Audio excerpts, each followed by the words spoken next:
All right, everybody, counting down with number 6, we have Tripum's Rexamorphix, and he called it that because it's made out of a Rex cube.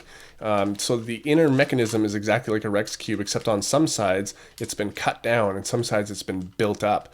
And because of that, it turns into a corner and a face turning puzzle, and I really like it. It's the same color scheme that he uses on the Morphix puzzles, and the reason this is on my top 10 list is because it was difficult to learn how to solve. I did end up coming out with my own solution, and I think I will have a tutorial strictly for Tripum for it because he requested one, and he actually gave this to me for my birthday, and it used to say happy birthday, Dan, but it has worn out because I've been using it so much. So I wish that I had preserved that somehow, but that's okay.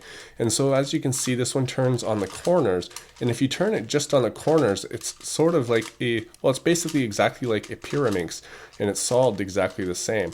And when you're solving it from the other kind of scrambled state, you want to get it into a Pyraminx like this and then solve it as a Pyraminx. But if you turn it like this, you can see that now we are really, destroying these Pyraminx style pieces.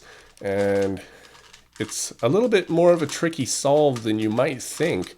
I did end up getting it though, but it did take me a while. I will admit I put it on the shelf for a little bit and let it sit there.